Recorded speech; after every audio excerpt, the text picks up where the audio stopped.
What up, Long Beach? Welcome to GazetteSport.com. It's JJ. And Mike. And don't ever tell us that we don't film everything, because we do.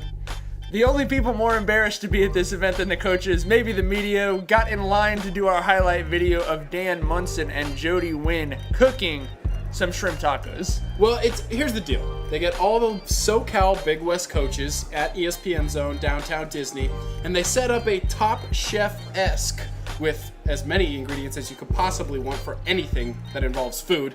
And they let these guys go. I mean, it's cool to see them be together, right, all hanging out. They're all friends, obviously. They talk to each other all the time. Just a bunch of people lying to each other. Yeah, exactly. Exactly. A bunch of people lying to each other. The judges, obviously, not going to lie, going to be very truthful about which dish is best, which is worse. There's rules to this whole thing. You get 15 minutes to do whatever you want, but shrimp has to be involved. You got to put shrimp in there. So the Fullerton team of Foster and Burton are going stir fry, which I thought was a very smart idea. But the Long Beach team, gonna go some fish tacos. Shrimp taco is always a good option. Dan Munson with the... He's actually asking for a glass so he could put the rice wine in. I think that's a good idea to try to survive through this thing. Put some chicken in there. Decided that, oh wait, that's right. Key ingredient, shrimp, my bad, y'all. But left it in. Jody Wynn, let it ride. Telling Coach Munson, put some red stuff in there. We need some red stuff. Let it ride. They did get interviewed for a second while they were putting it together. Here's that. What's the strategy here today? Shrimp taco. This is the ingredient. Shrimp and tacos. All right, I guess that's simple enough. We try to keep it simple. We're not trying to reinvent the playbook here. Are you playing assistant today, or are you the lead, or what's your position on the team today? I don't think either one of us are the lead or the assistant. You know, we got little kids at home. If it's mac and cheese and peanut butter sandwiches, Jody and I do good, but this is a little out of our league. This is what Mike's talking about. Wynn called for red stuff. Munson came through. It's teamwork, baby. You got one making sure the tortillas are good. Coach Munson actually burned a tortilla and threw it under the table just to, save face. That's illegal. That's not a penalty in the coach's cook-off. Like I said, man, teamwork. Munson stepping his game up, putting some rice and some beans on the side of the plate, making that thing look extra special.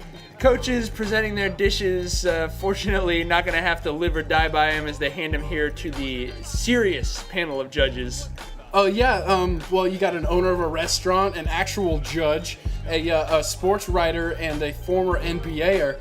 But my question to you, Mike, is if it involves a fork when you're eating tacos, is that a positive or a negative? I guess it means there's like a lot of ingredients, which is a good thing, but matter of personal preference, I'd rather be sloppy and not be the guy eating a taco with a fork.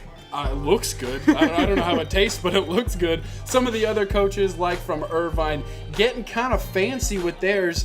Got to put the shrimp in. Might as well have it spell the name of your school. UCI right there. They won an award for that one, obviously. Riverside, not so... Jim Woolridge and John Margaritas throwing some raw potatoes on there. Why not? Why not? Northridge, Braswell, and Flowers doing some nice scampi on top of theirs. But this is the Riverside version of jambalaya or gumbo. I don't know what that's or whatever it is. Anyway, it's mush. I believe we call that mush. After the judges tally up the scores, Northridge is the winner. Braswell and Flowers, probably the funnest two coaches together, just joking and laughing around. They got the top honor. And obviously, Riverside wins the Kitchen Nightmare Award. They got some Pepto-Bismol and a little water spritzer. But at the end of the thing, we actually got to talk some basketball. This is probably the most experience that we've had back in the 4 years, and with the 5 returning players that were in our top 8 last year, I think the biggest thing we're looking is for them to help bring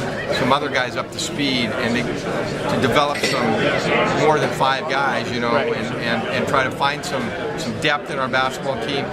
Keep those 5 playing at a high level without injury, without losing confidence, that kind of thing. And Jody Wynn on injuries.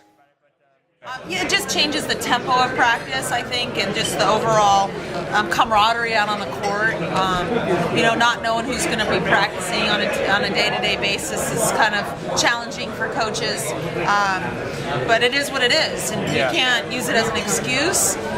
We just have to keep moving. I like a lot of those guys. I think they're going to be good basketball players, but they need to, again, starting Friday, they got to step up and do a lot of learning.